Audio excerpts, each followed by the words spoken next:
जय हिंद। स्वागत है आपका सैनिकों, भूतपूर्व सैनिकों और पेंशनर्स रिलेटेड सैनिक न्यूज चैनल में। सैनिकों और पेंशनर्स भूतपूर्व सैनिकों के लिए 3 महत्वपूर्ण खबरें सामने निकल के आ रही है। जानते हैं विस्तार से इस वीडियो के माध्यम से। उससे पहले चैनल को सब्सक्राइब नहीं किया तो सब्सक्राइब जरूर कर लें। सबसे पहले खबर देश की सेना प्रमुख को लेकर है। देश के 29वें सेना प्रमुख मनोज पांडे होंगे और किसी इंजीनियर के हाथों में पहली बार सेना की कमांड पहुँचने जा रही है।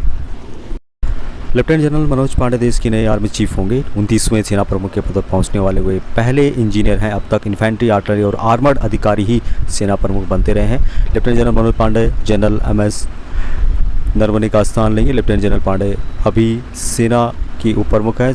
थल सेना का उप प्रमुख बनने से पहले वहाँ पूर्वी सैन्य कमांड के रूप में कार्यरत थे। उन्होंने जम्मू और कश्मीर ऑपरेशन पराक्रम के दौरान नियंत्रण रेखा पर इंजीनियर रेजिमेंट की कमान संभाली।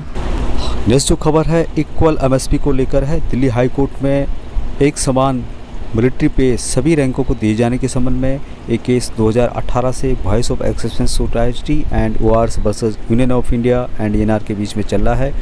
19 अप्रैल 2022 को इसकी सुनवाई थी, लेकिन दुखद बात है कि इसकी सुनवाई नहीं हो पाई है। दिव्यांगता पेंशन से रिलेटेड है और यहाँ पर दिव्यांगता पेंशन 24 साल के बाद अदालत के ऑर्डर के बाद सैनिक को दिए जाने का मामला है। सेना कोर्ट ने देहरादून निवासी सेना के पूर्व हवलदार क्षेत्रीय के मामले में भारत सरकार रक्षा मंत्रालय को 24 साल बाद 50% दिव्यांगता पेंशन देने का आदेश दिया है।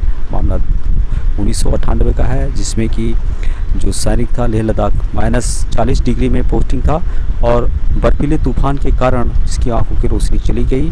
दोनों आंखों से उनको लगभग दिखाई देना समाप्त हो गया और कई बार ऑपरेशन करने के बावजूद सेना ने उसे मेडिकल के आधार पर डिस्चार्ज करते हुए कहा कि आँख खराब होने के लिए सैनिक स्वयं जिम्मेदार है, न कि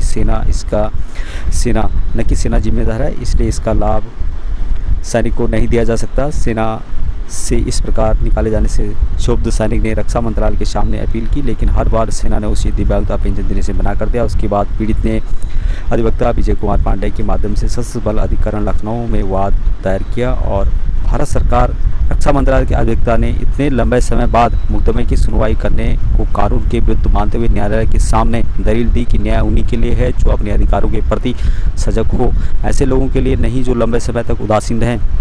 इसका विरोध करते हुए याची के अधिवक्ता विजय कुमार पांडे ने दलील दी कि विपक्षी का यह तर्क कोर्ट को गुमराह करने वाला है। पेंशन के मामले में समय सीमा की बाध्यता को प्रभावी नहीं किया जा सकता, जिसे स्वीकार करते हुए न्यायमूर्ति उमेश चंद्र श्रीवास्तव एवं अभय रघुनाथ कारवे वाइस एडमिरल की खंडपीठ ने सुनवाई के लिए वाद को स्वीकार कर लिया। सुनवाई के दौरान विपक्षी भारतीय सरकार रक्षा मंत्रालय के बेतुके तर्कों का विरोध करते हुए अधिवक्ता पांडे ने कहा कि समुद्र से करीब 6000 फीट ऊंचाई पर -40 डिग्री तापमान में देश की सेवा करते हुए सैनिक को यह कहना कि इस बीमारी से सेना का कोई संबंध नहीं है, स्वीकार करने योग्य नहीं है और यात्री को दिए गए इलाज और ऑपरेशन से यह साबित होता है कि इसको यह बीमारी लेह लद्दाख जैसे दुर्गम इलाके से हुई है।